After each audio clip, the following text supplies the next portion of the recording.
శ్రీ మహాగణాధిపతయే నమః. శ్రీ గురుభ్యో నమః. ఈరోజు దేవీ భాగవతంలో వృత్తాసురుడి వృత్తాంతం మనం చెప్పుకుందాం. ఈ వృత్తాసురుడు ఎవరో కాదు, మన మామూలు భాగవతంలో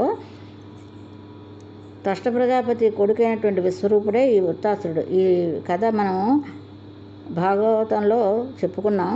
ఇప్పుడు దేవీ భాగవతంలో మరింత విశదంగా చెప్పుకుందాం.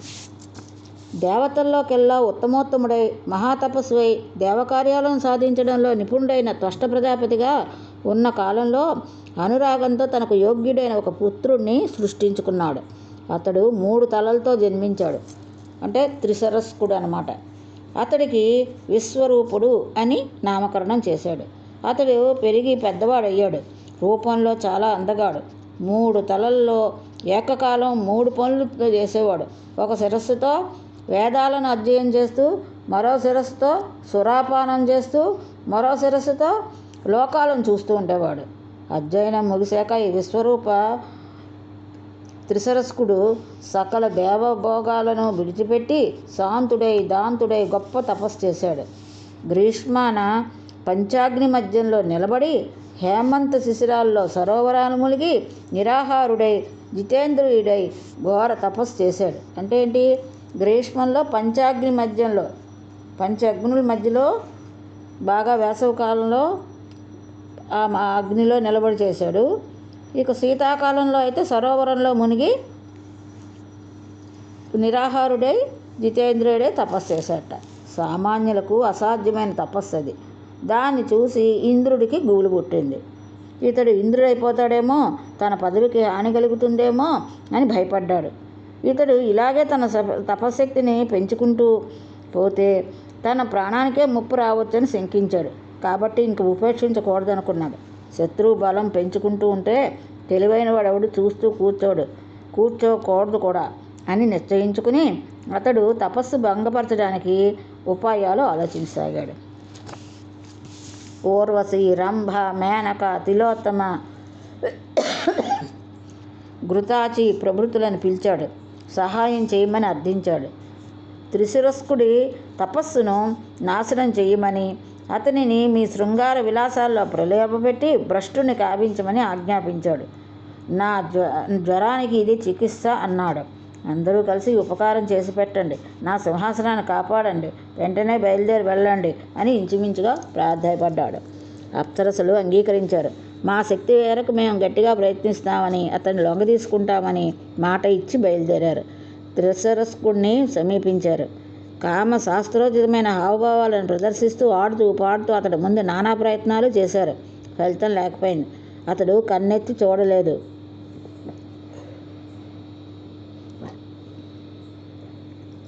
ఇంద్రియ నిగ్రహం సడలేదు. మూగ గుడ్డి చెవిటిలాగే స్థిరంగా కూర్చుని తపస్సు చేసుకుంటున్నాడు. అప్సరసలు మరికొన్ని రోజుల పాటు ఆశ్రమంలోనే ఉన్నారు. ప్రయత్నాలు తీవ్రత పెంచారు. అయినా త్రిశరస్కుడు చెలించలేదు. విసిగిపోయిన అప్సరసలు ఇంద్రుడి దగ్గరికి తిరిగి వెళ్ళిపోయారు. అలసట, దైన్యం, అవమానం వీటితో అప్సరసల ముఖాలు వాడిపోయాయి. వాడు చెప్పకుండానే ఇంద్రుడికి అర్థమైపోయింది. వాసవ, మేము ఎంతగానో ప్రయత్నించాం, అయినా ఫలితం దక్కలేదు. అతడి ధీరత్వం చాలా గొప్పది. మరి ఇంకేదైనా ఉపాయం ఆలోచించు. ఈ జితేంద్రియుని జయించడానికి మేము మా శక్తి చాలదు. అదృష్టం బాగుండి ఏ శాపం లేకుండా మేము క్షేమంగా తిరిగి రాగలిగాం. అతడు తపశక్తితో అగ్నిలో వెలిగిపోతున్నాడు. జాగ్రత్తగా ఆలోచించి రంగంలోకి దిగుసుమా అని మృదువుగా హెచ్చరించి అప్సరసలు సెలవు తీసుకున్నారు. ఇంద్రుడికి అసూయ తుదముట్టింది. ఉచితానుచిత వివేకం కోల్పోయాడు. సిగ్గు, శరము అన్నీ విడిచిపెట్టేశాడు. లోకం నిందిస్తుందేమో అన్న భయం కూడా వదిలేశాడు. పాపబుద్ధి ప్రకోపించింది. ఆ తపస్వినే సంహరించడానికి నిశ్చయించుకున్నాడు. వాసవుడు వజ్రాయుధం ధరించి స్వయంగా బయలుదేరాడు. తపస్సమాధిలో కూర్చున్న త్రిశరస్కుడిని చూశాడు. ఇతడు చాలా మంచివాడు, ఏ పాపమూ చేయలేదు. ఎలా చంపడం అని మనసు ప్రశ్నించింది. ఇతడు శత్రువు. ఇతడి తపోబలం ఇలాగే ఇంకా పెరిగిపోతే నీ పదవికి నీళ్ళు వదులుకోవాల్సి వస్తుంది. కాబట్టి వెంటనే సంహరించు అని దుర్బుద్ధి ప్రబోధించింది. వెంటనే వజ్రాయుధాన్ని విసిరేశాడు. త్రిశరస్కుడు గిరిశిఖరంలో నేలకు ఒరిగిపోయాడు. ఇంద్రుడు సంబరపడ్డాడు. ఆశ్రమవాసులు ఆహాకారాలు చేశారు. నిరపరాధిని మహా తపస్విని సంహరించిన దేవేంద్రుడు మహాపాపి అన్నారు, దురాత్ముడు అన్నాడు. ఈ అకృత్యానికి ఫలం ఇంతకింత త్వరలో అనుభవిస్తాడు అన్నారు. ఈ త్రిశిరస్కుడి కళేబరం ఇంకా ప్రాణాలతో ఉన్నట్టే విరాజిల్లుతోంది. తేజోనిధిలా ప్రకాశిస్తూ బతికినున్నట్టే ఉంది. ఇంద్రుడు ఇది చూసి ఉలిక్కిపడ్డాడు. కొంప తీసి బతికేస్తాడా ఏమిటి అని భయపడ్డాడు. క్షణకాలం ఖిన్నుడయ్యాడు. వెంటనే తేరుకుని తక్షకుడినే సన్నిహితుడని పిలిచాడు. తక్ష, వీడి శిరస్సును ఖండించు. ఇంకా బతుకున్నట్టయితే కనపడుతున్నాడు, బతకడానికి వీల్లేదు, వెంటనే ఖండించు అని ఆజ్ఞాపించాడు. తక్షుడు తిరస్కరించాడు. ఇంద్రుడిని అసహ్యించుకున్నాడు. ఇంద్ర, ఈ మహాతపస్వి అద్భుతంగా ప్రకాశిస్తున్నాడు, నా గొడ్డలు ఖండించదు. ఈ పని నేను చేయలేను. ఇది కుత్సితం, గర్హనీయం. నువ్వు చేసిన పని మహాదారుణం, అత్యంత నింజం. నాకు పాపభీతి ఉంది. పైగా చచ్చినవాడిని మళ్ళీ చంపమంటావేంటి?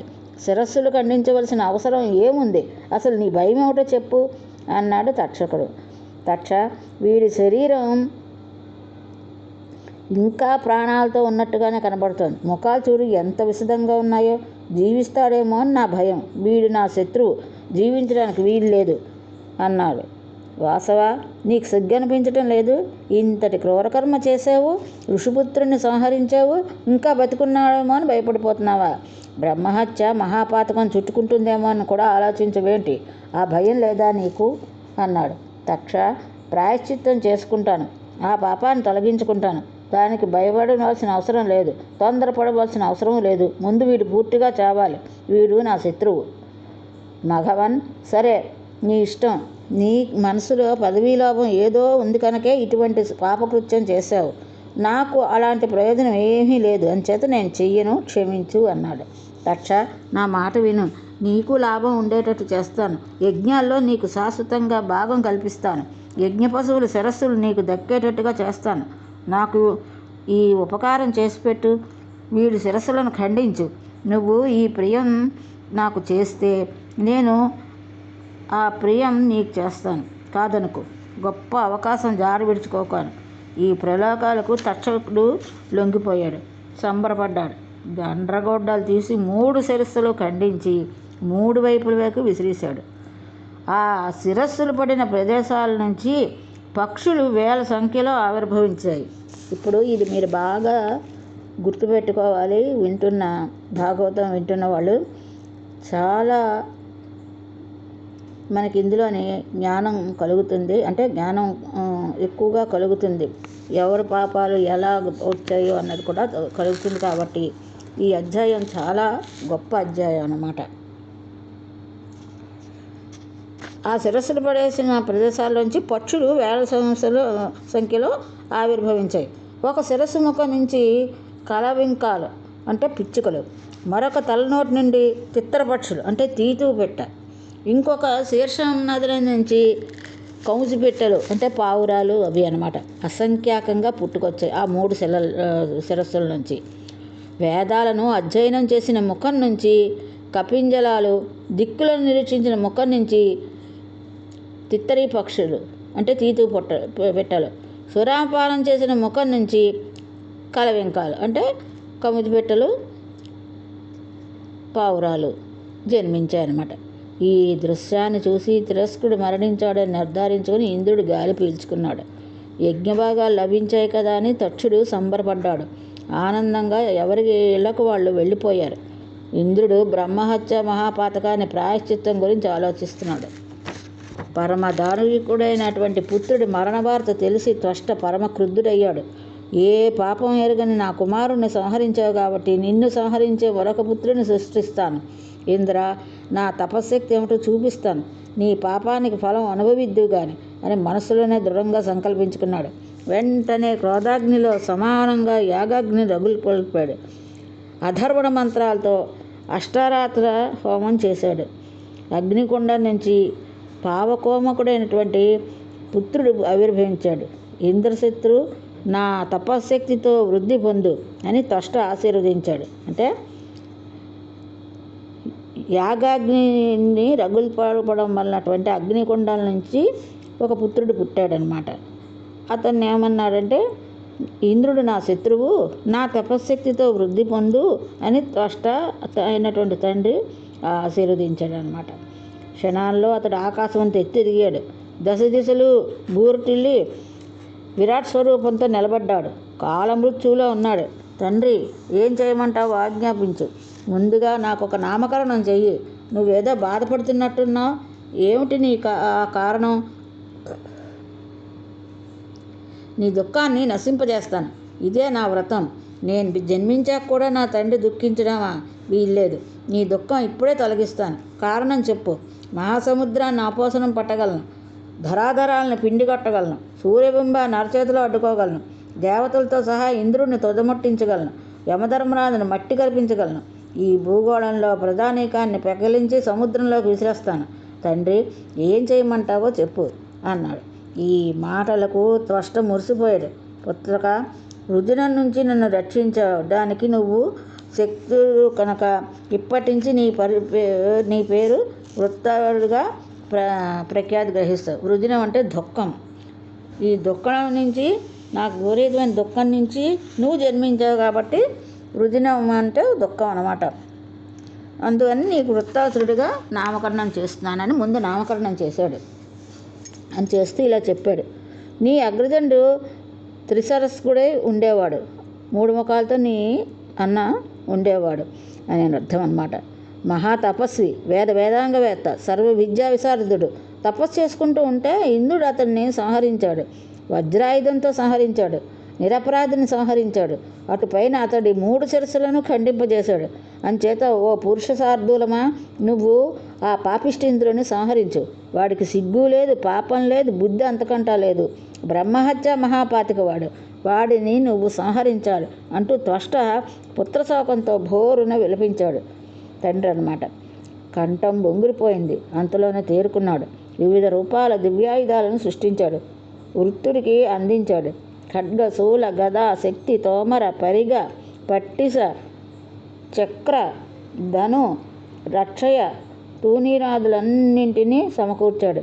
అతి సుందరము, అత్యంత దృఢము అయినటువంటి కవచాన్ని ఇచ్చాడు. మహామేఘం లాంటి రథాన్ని సృష్టించాడు. సమస్త యుద్ధోపకరణాలను అందించాడు. క్రోధం కళ్ళలో దగదగలాడింది.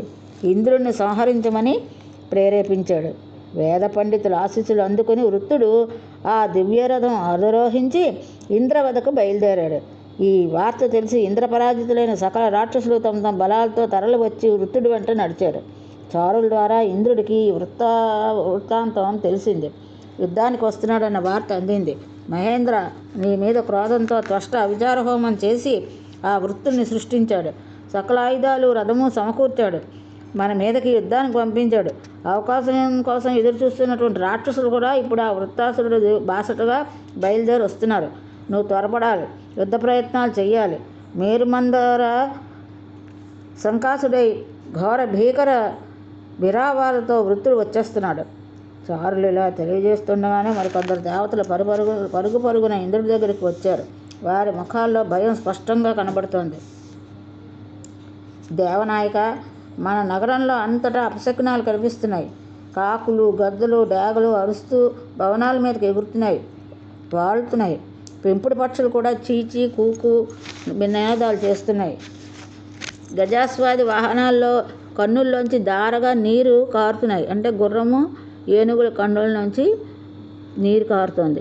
ఇటీవల 2-3 రోజులుగా అర్ధరాత్రి పూట రాక్షసాంగంలో రోదధ్వనులు దేవతా భవనాల్లో వినిపిస్తున్నాయట.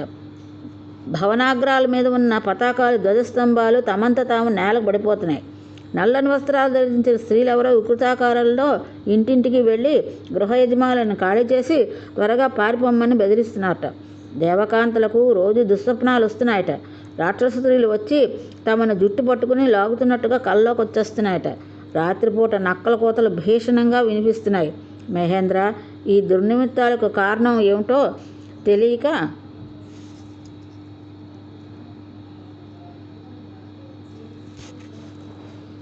ఏ ఉపద్రవం రాబోతోందో అని దేవతలందరూ భయపడుతున్నారు ప్రభు అన్నారు. చారులను, దూతలను పంపించివేసి ఇంద్రుడు బృహస్పతిని దర్శించాడు. దుర్నిమిత్రాలు శాంతింపజేయమని, దేవతలకు తనకు మనశ్శాంతిని ప్రసాదించమని, ఏదైనా చక్కటి ఉపాయం చెప్పమని అభ్యర్థించాడు. సహస్రాక్ష, నేనేం చేయగలను? ఏ పాపమో ఎరుగని మునికుమారుని సంహరించావు. తపస్సులో ఉండగా సంహరించావు. నెత్తుడి మీదకి తెచ్చుకున్నావు. పుణ్యపాపాలు అత్యుత్కటంగా చేస్తే వాటి ఫలితాలు కూడా అలాగే ఉంటాయి. అంచేత ఏ పనైనా చేయబోయే ముందు బాగా ఆలోచించుకోవాలి. ఎవరిని సలహా కోరకుండా స్వయంగా వెళ్ళి ఆ రోజున ఆ తపస్సును సంహరించావు. ఆ రోజున అలా సంహరించి ఈరోజు నన్ను సలహా అడుగుతున్నావు. సహకరించమని అడిగితే నేనేం చేయగలను? పరుల మనసులను నొప్పించే పనులు ఎప్పుడూ చేయకూడదు. పరపీడ పరాయణుడికి ఎప్పుడూ దుఃఖం ఉండకూడదు. మోహలోభాలకు లొంగిపోయి బ్రహ్మహత్య మహాపాతకాన్ని తెచ్చి పెట్టుకున్నావు. ఇది స్వయంకృతం. దాని ఫలం వెంటనే కనిపించింది. వృత్తుడు ఆవిర్భవించాడు. ఈ ఆయుధాలు అతను ఏమీ చేయలేవు. నీ వజ్రాయుధ కంటే గొప్ప ఆయుధాలు అతడి దగ్గర ఉన్నాయి. త్వష్ట స్వయంగా సృష్టించి ఇచ్చాడు. కేవలం నిన్ను సంహరించడం కోసమే వస్తున్నాడు. బృహస్పతి మాట్లాడుతుండగానే పెద్ద కోలాహలం వినిపించింది. యక్షులు, గంధర్వులు, కిన్నెరులు, మహర్షులు దేవలోకం విడిచిపెట్టి పారిపోతున్నారు. ఇంద్రుడు చూసి ఆశ్చర్యపోయాడు. వెంటనే అష్టదిక్పాలకులకు సకల సేనాపతులకు కబురు పెట్టాడు. వసువులను, రుద్రులను, అశ్వినులను, సూర్యచంద్రులను తమ తమ సేనలతో బయలుదేరి రావాల్సిందిగా ఆజ్ఞ పంపాడు. క్షణంలో సన్నిధిలో విమానాలు అధిరోహించి తరలి వచ్చేశారు. ఇంద్రుడు ఐరావతం అధిష్ఠించి వజ్రాయుధం ధరించి సేనాగ్రభాగాన్ని నిలిచాడు.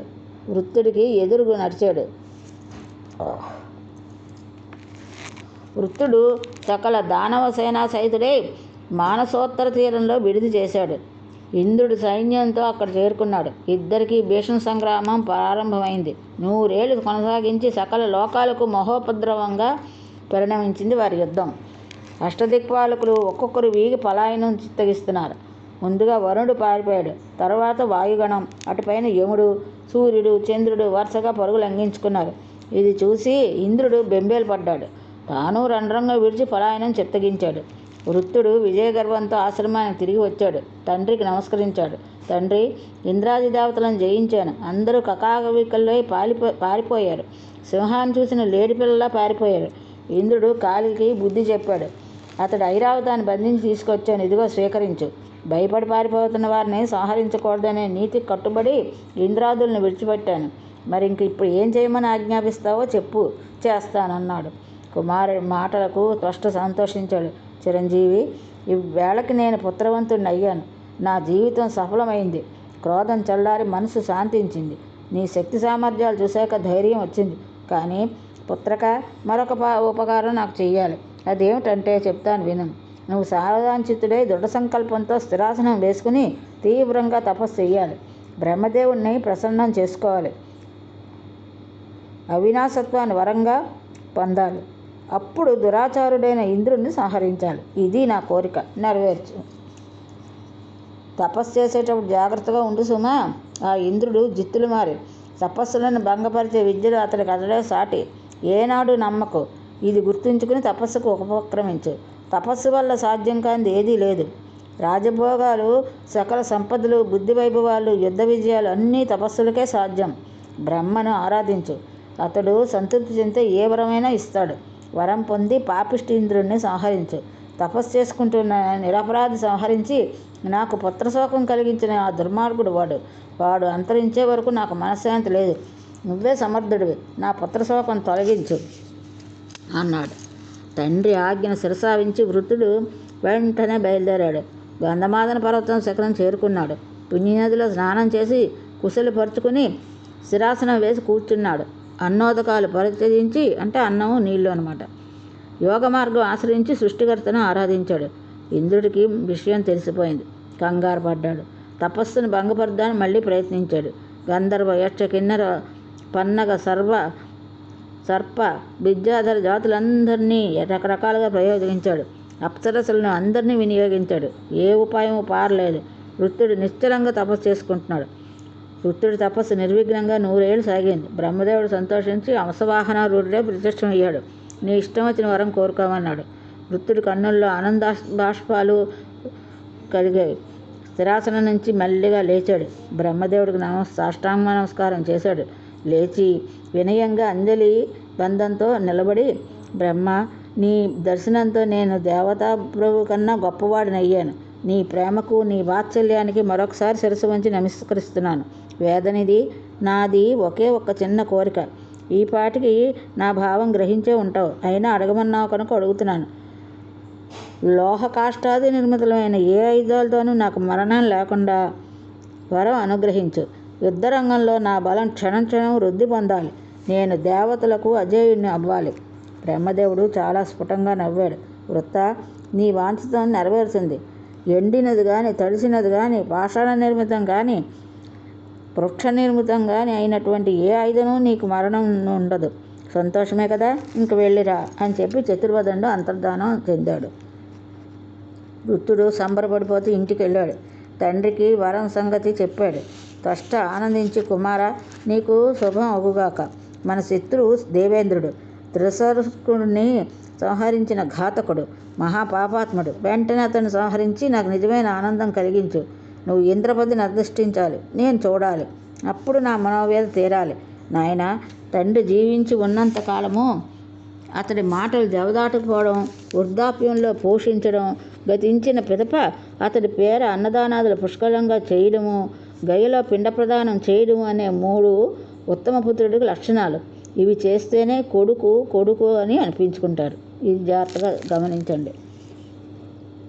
వృద్ధాప్యంలో పోషించడం, గతించిన పిదప అన్నదానాలు చేయడం, గయలో పిండ ప్రదానం చేయడం, ఈ 3 కూడా చేస్తేనే కొడుకు అంటే కొడుకు అని అనిపిస్తాడనమాట. కాబట్టి వెంటనే పూనుకొని నా కోరిక తీర్చు.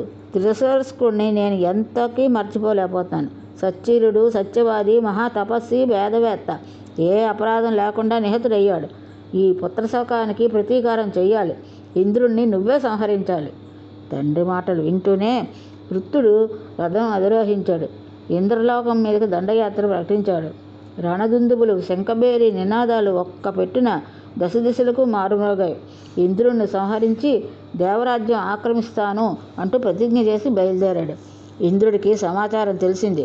వెంటనే దిక్పాలతో సహా సకల దేవతా సైన్యాలను సన్నిద్ధం చేశాడు. గృధ వ్యూహం అన్ని యుద్ధానికి సిద్ధంగా ఉన్నాడు. వృత్తుడు రావడమేంటి, ఒక్కసారిగా భీషణ సంగ్రామం ప్రారంభమైంది. ఇంద్రుడు సరాసరి వచ్చి వృత్తుని ఢీకొన్నాడు. ఇద్దరికీ లోకభీకరంగా ద్వంద్వయుద్ధం సాగింది. హఠాత్తుగా వృత్తుడు ఇంద్రుడి ముఖం మీద బలంగా కొట్టాడు. తాళలేక ఇంద్రుడు తూలి పడ్డాడు. అతడు చేరుకోలేక వృత్తుడు బంధించాడు ఇంద్రుణ్ణి. త్వష్ట ఆనందంతో కేరింతలు కొట్టాడు. దేవతలు ఆహాకారాలు చేశాయి. ఇది ఈరోజు భాగవతం. ఇంతటితో ఈరోజు భాగవతం స్వస్తి.